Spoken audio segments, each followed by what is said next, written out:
I want to talk to you today about the reality of writing. And the reality is it's freaking hard. Writing is never easy. It's so challenging, but nothing easy makes you better. And the more difficult it is, the more development you possess. And if you really want to develop as a human being, the best way to do it is the pursuit of writing. And we have to take away the idea that writing is just some task in a class for a grade.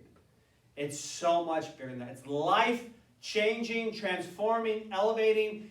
Your pen becomes your instrument of immortality.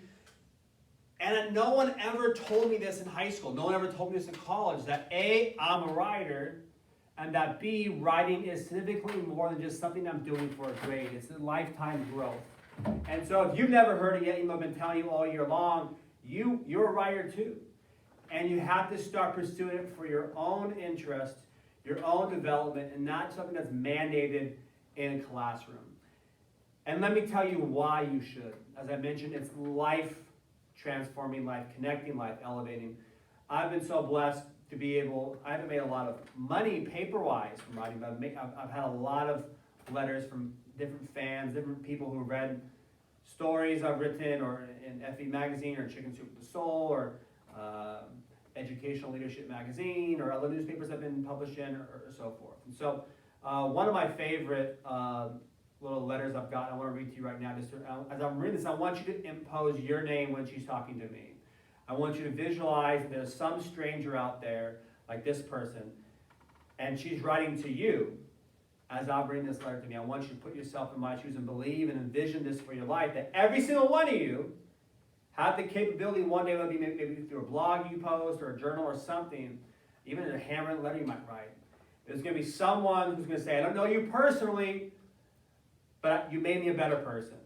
And that's teeter-totter leadership. That's what you can do through writing, through language. And as someone myself who grew up as a shy, introverted kid, had to go to speech therapy classes, that I had trouble and still do articulating my verbal speech, and always believed my words were worthless, my voice had no value. And now to get letters like this on a regular basis, I just want to go hug that little boy I used to be and say, don't doubt. Your voice has value. Your words create your world, so use them to make your world. And as I mentioned many times, don't focus on, am I a good writer? Focus on, am I using my writing to do good?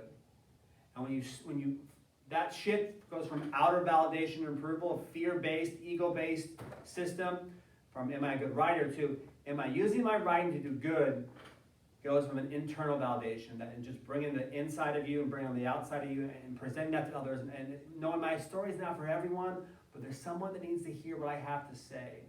And when they hear what I have to say, it's going to heal them in some way. And allow them to say what they need to say for someone else. And then the influence just compounds and compounds. And so again, pretend this is being sent to you and really realize this is possible for you. No one ever told me this. I wish they would have. But once I found the reality of writing, that maybe one day it'll increase my income, and maybe you too. But writing is really about impact that income. Hopefully we all can become rich writers, and maybe one day that will be true for me or many of you. But what can be true for all of us is we have great impact through the written word. And so I hope you'll start taking your writing binders and your journals and the things you practice in this class, speeches and persuasion, Aristotle's rhetoric, and use it in your own life to make your life better in some way, at the same time make the lives of other people better too. And so this is from a college student, and she says, hi, Mr. Schultz. My name is Natalie, and I'm about to be a senior English major at Messiah College. This summer I've been reading the Chicken Soup Random Acts of Kindness book, and I came across your story, The Sign, and I absolutely loved it. I just wanted to reach out to you and tell you this line you wrote, our lives matter most in the moments we let others know how much their lives matter, is now one of my new favorite quotes. I want to be a writer in the future because I believe in the beauty and the power of words. And I've been thinking a lot lately about how I can use them to encourage others and let them know that they are loved and their lives really do matter. So thank you, Mr. Schultz, for this beautiful quote that really sums up what I want my life to look like. I just want you to know that your words made an impact on me. Blessings from Natalie. And again, as this shy, introverted, quiet kid who never thought my words could do that, and I believe this person was from I forget where Messiah College is. It's a state I've never been to physically, but my words have been able to travel. And I've got letters from people in many states I've never been to. You know, I had a wonderful note one time from this woman in North Carolina that this article I'd written, she posted them up in her break room in a hospital in North Carolina. One of these articles was about my grandma. It's a really cool thing to think that my grandma, even though she died many years ago, because of the written words of mine, her story, my grandma's story, is hanging in the wall of a break room at a hospital in North Carolina. And I've heard from people in Utah and Kentucky and many states in America that I've never physically been to. I've heard from countries in Ireland and South Africa and Saudi Arabia, countries I've never been to, but my words have reached there. And your words can reach anywhere too. You know, the written word is a time machine. You can go into the future, you can go into the past, you can travel faster than a jet, you can go all around the world to places you can't physically reach. But the writing, you can reach eternity. So I always say, the pen is your instrument to immortality. You can live on forever, and you can touch people in ways that aren't possible just by being you. It's a great superpower, and I hope you'll continue to develop yourself as a writer. And the reality is, as I mentioned, it's hard. It's never easy. And the real writing happens in the rewriting. You just got to get it down first on the page, and then you can reconstruct it. We do our 3 R's, our revisions, rearrange, replace, and remove. And again, addition by subtraction a lot of times is removing things that don't matter, and rearranging and adding new things, and building that cake we talked about. We don't want peanut butter and jelly sandwiches just put together really quickly and slapped onto the page. Yeah, it will feed you, but it's not going to nourish you. It's not going to get you excited. But a cake, layer by layer, and all those paragraphs, and you trim it, and you make it all look like one beautiful thing. That's what we're after. Be these bakers of cakes, and you'll be amazed, and I still learn every time I get one of these letters, the impact you can make. And again, I wish a teacher or someone would say, hey, Steve, you can do this. So I want you to know right now, you can do this. You are a writer. Just because you're not published yet, it doesn't mean if you write, you're a writer. You might not be a published author yet, but right now, you're a writer. That's your reality. And writing is not just an act, it's a mindset. It's a lifestyle. To say something, to see something, to feel it, and to put it onto the page, you've got to experience, you've got to be looking around, you're always observing. And a lot of the writing happens before the actual writing happens. You're observing and looking and taking little notes and writing down little words or sentences, and then you come into this actual sit-down process of writing, and you have this information, this dialogue. The number one thing that holds people back from becoming a published author and a published writer is the fear of peer ridicule. And I've experienced it myself. No one prepared me for this either. Being this shy, quiet little kid, it's tough. It was really hard in the beginning. It still stings right now. You're going to have critics. You're going to have people that don't like your work, and people who are jealous of your work because they're going to talk badly about you.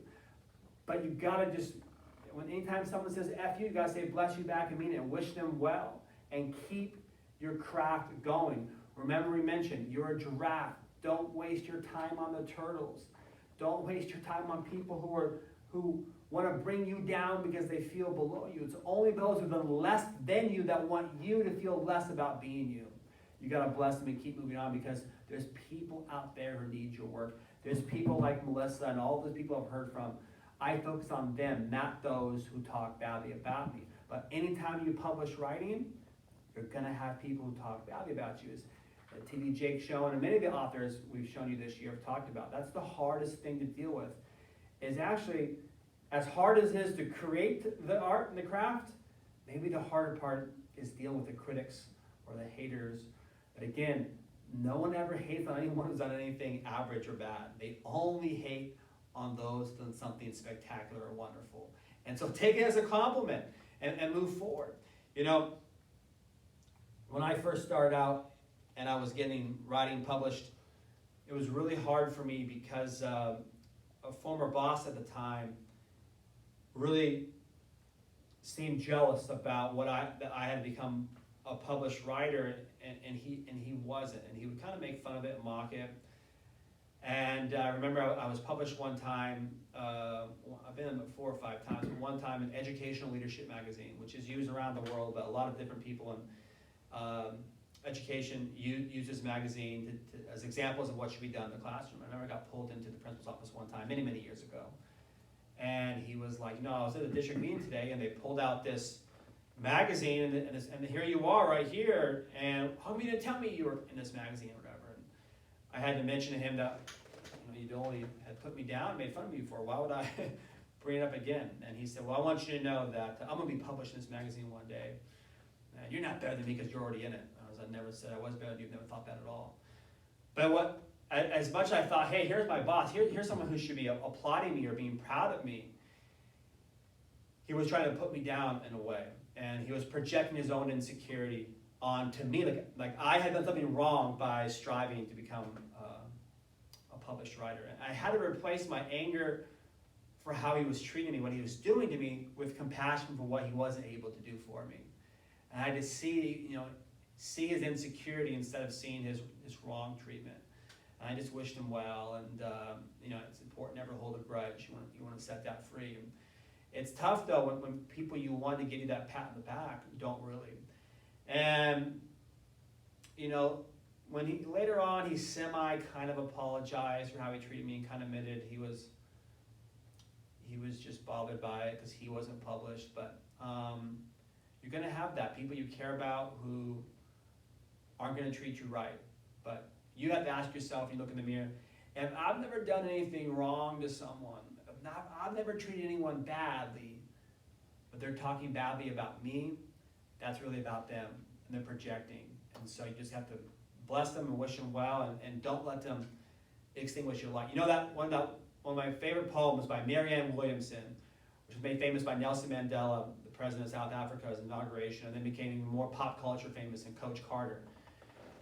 It's actually a Marianne Williamson poem, and it's about how don't shrink. It's the line of, it's our light, not our darkness that most frightens us. We say, who am I to be great or grand or whatever? Who are you not to be? So never dim your light to make someone else feel insecure about your shadow. And I always appreciated Marianne. I didn't quite get that until I started experiencing some of these things about people I cared about who were saying some negative things about me once I started becoming published. I even had another former boss one time plagiarize something I had published, and they had used it in conferences and other places, and it hurt me because they know better and they shouldn't have, and it's your boss. I can remember they were doing these conferences, and some of the people in the conference had called me and said, we just heard this presentation on leadership, and it sounds so much like the stuff you've been writing about for all these years now. It sounded just like your stuff, but your name wasn't on it, their name was. And so they were doing another one of these conferences, and I stepped in the back of the room and started watching this conference, and I was stunned. And I realized, wow, they just totally ripped off all my stuff. Plagiarism is why we make a big deal about it with honor code and so forth. It's theft. It's intellectual property that's being stolen. It's just as bad as someone walking in and stealing your TV. But worse than that, there's an emotional element attached to that art because you created it. And this particular person, one of my former bosses, notices me at the end in the back and says to the audience, there's a few hundred people there, just so you guys know, quote, some of this stuff was inspired by Steve Schultz. And I went and I talked to them later and said, not some of this stuff, all of it, not inspired by, but created by you. You literally verbatim, word for word, stole and plagiarized, published articles of mine, and just removed my name and put your name on it. It's just not cool. But again, you're going to have to learn with critics, people who steal from you, who put you down, who are jealous of you. This is the reality of writing. And it's tough. And as much fan mail as I've got, I also got mail from people who are saying that they thought my article sucked or this book sucked, whatever, and that's fine. Anytime you get a reaction from the reader in any way, even if they're reacting to criticize you, you've made your target. You've caused a reaction to the reader. That's the goal of every writer. The fan mail feels a lot better, right? But you got to analyze the critics too, and see how that can make you better as well.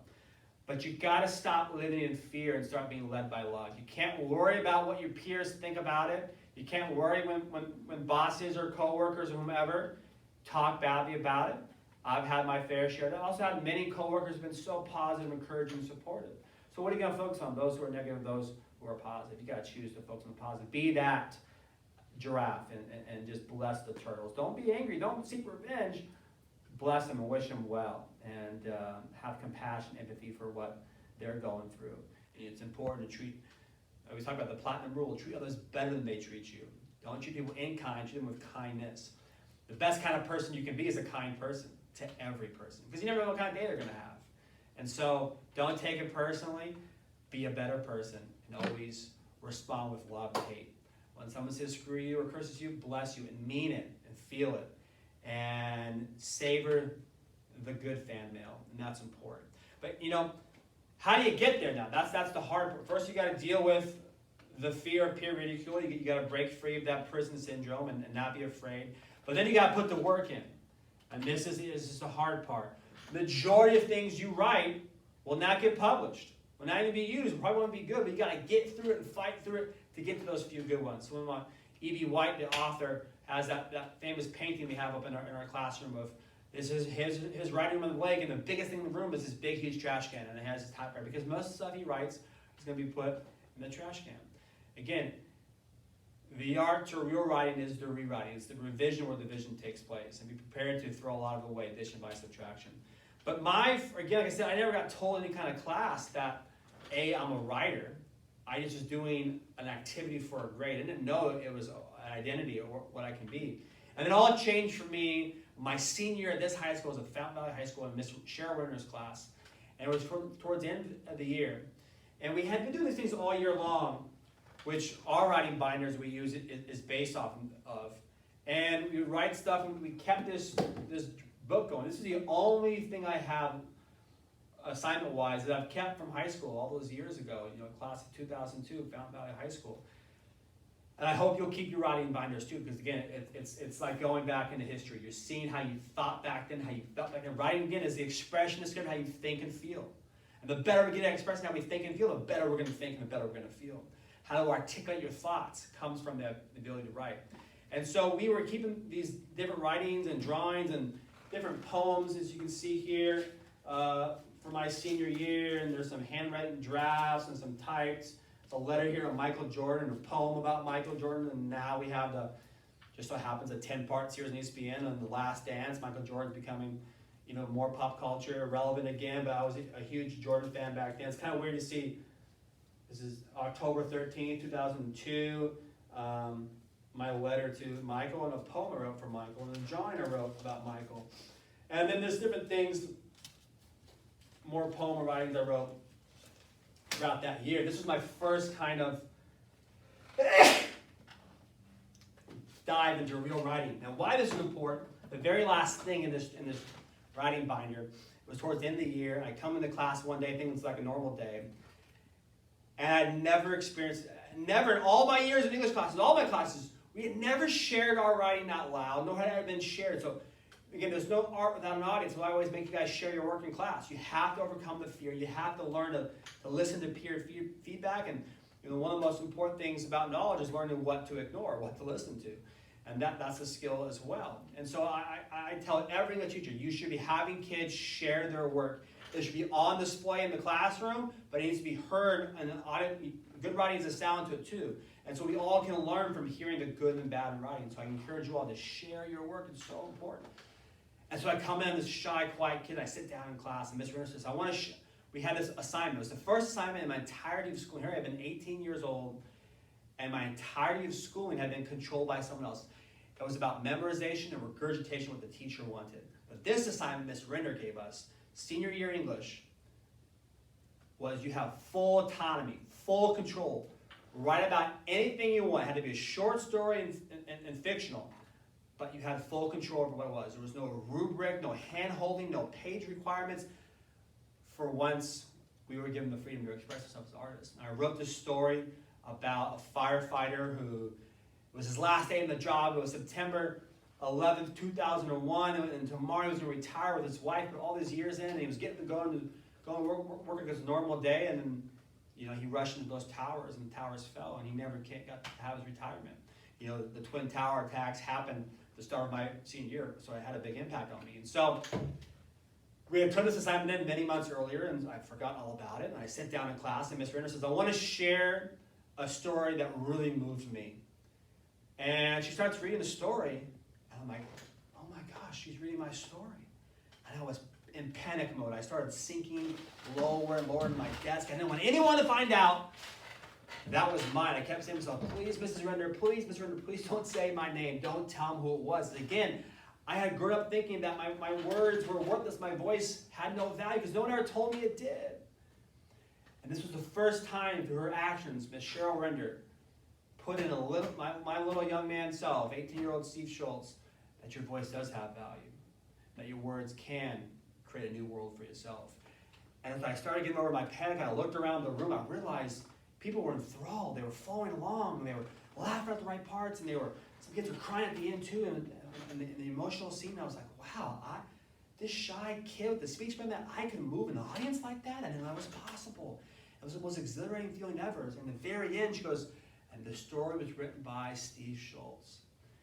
And the whole class, I was in the back of the room, the whole class turned around, looked right at me, and they all started applauding.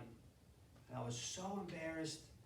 At the same time, I never had a room of people even notice me before. Oh, look at me like that, and let alone applaud for something I had done. And I didn't know where that was going. The seed was planted. The reality of writing is we're all going to have our own writing journey. And I didn't know I was already starting to write then that. And Miss Renner put me on my writing journey. I didn't even know it. And hopefully we've in this class helped you, put you on your writing journey. But you have to take the next steps and overcome the fear. And then you got to put in the work and embrace the audience. And so after that, I had another English professor at OCC, and we were given a lot of freedom to write, and he'd always give me feedback, and I started getting A's for the first time, and it was great. And my next semester at OCC, I took another English class, and I got all D's, and the professor just said how I was terrible, and I lost all my confidence again. I go, oh, wow. And then I realized it's just one person's opinion. Why am I allowing one person's opinion to become the most important person's opinion, mine and myself? And I started one day getting this urge to write. I'm not sure why. I was working at Nike Town in Newport Beach, that big dome off the end of the 55 freeway, which is gone now. And it started going kind of downhill. There was a lot of dull and downtime. And after my very first year of working for Nike, I got this little Nike swoosh pin. I used to keep it clipped on my pocket. It was symbolic of 1 year of service. And I used to press the little button and pull out all these wads of blank receipt paper. And I would just flip the pen. I would just start handwriting these little things. I wasn't really sure what I was going to do with them, but I knew I had this urge inside me. I knew I needed to get it out. And I started writing these things about leadership, about love, about life, about confidence, about critics, about being competitive, all different kinds of things. And after I handwrite them on these receipt papers at Nike Town with my Nike pen, I would come home and type them up. And I started doing these things in my basketball team. I was coaching the JV basketball team at the time. I started creating these leadership notebooks. I would hand them out to players about these different topics. We spend one time a week, I would gather everyone around, and I would hand them all a copy, put them in their notebooks, kind of like Miss Render had for our binders, and then I would teach on the topic, whatever it was. And after a couple of years of this, I remember I'd written this poem one time called The Greatest Game About Basketball that I wrote on that receipt paper from Nike Town. I handed it out to my players, and these two of my players, Robbie Aquila and Brandon Moss, pulled me aside for practice one day. And they said, wow, that was really good. And I thought they were making fun of me. I thought they were mocking me. And I was like, hey, very funny. And they're like, you're being serious. I'm like, you're serious? And they thought I was being facetious. Because I was still full of doubt on myself. And they said, you know you're a good writer, right, Schultz? And I was like, no, I didn't know it. And I kind of needed that boost again. I needed that boost I hadn't gotten for a while from Mrs. Render and my first professor in college. And then that summer, I had this urge. I wanted to just write again. It's now for a class, now for a grade. I didn't know where this was taking me, how this writing journey was going to happen. But I would start around 12 a.m., 1 a.m. in the morning, write all night to 4 or 5 a.m. This is during the summer, and sleep during the day. And people thought I was crazy. I wasn't going to go to any parties. I was just reading all day and then writing all night. And that's key, too. If you want to be a great writer, you have to be a great reader. You have to read all the time. One produces the other. You cannot become a great writer without writing a lot and reading a lot. It's that simple. You want to become a better writer? You have to write for yourself, but write and share with an audience. You have to have an audience to become an artist. And the first thing I created, I don't know where it's going, it's called the Anthem of Being a Champion, this little book I wrote I wanted to give to my basketball players even more detail, and I spent all summer on that. And then I wanted to get more spiritual. I did a more philosophical thing called Anything and All Things, and I wrote more. I had these two little booklets, having no idea where I was going to go with that. And one day, after reading this book by a man named Pat Williams, who's a co-founder and the former vice president of India Orlando Magic, he had a number on the back of his book and said, contact him. And I thought, I've never seen an author put their name on the back of a book. I called him up, and I'm assuming he's a busy man. I'm a 19-year-old kid in college, and he called me back, and I was stunned. And we started forming a relationship, and we exchanged emails and letters and phone calls over the years, and I kept reading more and more of his books. And then one time I mailed him this little booklet about leadership, about life and love, and I just asked for his feedback on it. And he called me back and he said, he thought it was really good, and that he was working on a book right now called Inside Basketball, and asked me to submit him some stories. Yeah, I can't guarantee you'll be published, but I think you're a good enough writer. I think you can get in the book. And it was the first time in my life that someone had asked me to write something for a real audience. Not for a grade, not something you turn into a teacher and you never see again for 3 months, and they have some grade in if you write and you don't even care about it to begin with because you had no control over it. You're just regurgitating what you think they wanted for their rubric. But I had full control over it. I remember I sat down, I wrote 4 stories. I was excited about writing, and I shipped them off to Pat, all 4 stories. And 2 of those stories ended up getting published in that book, Inside Basketball. And there's stories from Hall of Famers like Mike Krzyzewski, and there's stories about John Wooden, and all these all-time greats in the NBA, and Pat Williams, and Chris Paul, and Grant Hill, and Chuck Daly, and Pat Riley. And here is this little no-namer, Steve Schultz, is the only person that has 2 stories in the book. And that was my first glimpse into being a nationally published author, and being alongside all my heroes was just amazing. And Pat Williams did that for me, and I'll always be grateful for that. And when that book came out, there was a local magazine starting at the time called FVHS Living Magazine, and they did an article about me. And then I said, we should do something. You guys should do something where you profile a leader in the community once a month. And they said, why don't you write it? And that started me on this journey, writing for almost 11 years, every month in the FVHS Living Magazine, and I've been able to reach so many people through that. And so it goes all the way back to this moment of this senior English class, Miss Render, and having people applaud me, and realizing slowly, ups and downs, dealing with critics, dealing with own self-doubt, just where it could go. And all these years later now, I've been part of 10 nationally published books now. I have more coming the way, and multiple times in Educational Leadership Magazine, and multiple local newspapers, and FV Magazine, and other journals, and I've been quoted in so many different places, and been put on people's social media, and put on t-shirts and posters, and it's so cool to see someone else quote your words. It's so cool to see someone give you this fan mail like that. And it can happen to all of you. I'm not saying this I'm saying, look at you. You can do this too, even greater things. I wish someone would have told me then, this is what writing really is. It's your chance, your opportunity to connect your stories with other people's stories and bring them all together and travel all around the world and into the future, back to the past, and make people's lives better because of the words you put on your page. And it's a struggle. Writing is a challenge. It's difficult. But the pursuit is so worth it. The reward is almost unexplainable. How it feels when strangers write to you or call you or stop you and say, because of what you wrote, you've helped me through a divorce, you helped me with a sick family member, helped bring people back. You've helped me not kill myself. You've helped me live a better life and be happier, have a love larger. There's nothing like that. Have you overcome my own fears, my own doubts? I had a former basketball player, his name is Jason from Los Al High School, and I did leadership notebooks with them too over there after I left Fountain Valley. And young teenagers, they kind of roll their eyes and what is the point of these books? And many years after he graduated, Jason called me and says, hey, Schultz, you're never going to believe it, but I was in my firefighter leadership class in leadership school today, and the captain started handing out these leadership articles and said we're going to do every week. He's like, oh, I kind of rolled my eyes, oh, it's like a Schultz, we're doing a leadership article. And then the article was placed on my desk and it had your photo name on it. And I realized, oh my gosh, this was written by my old coach, Steve Schultz. And he was using one of your articles. And it was being used by not only the fire department, but the police force to train their officers on leadership. And I'm not sure how these gentlemen got my article, if it was given to them, but like I said, my article has been used in so many places that warm my heart, from being used in multiple sermons at multiple churches. I've heard people use it in boardrooms, put it on break rooms, put it on dorm rooms, locker rooms, bedrooms, and hang them up, use them with employees or themselves to find inspiration, motivation.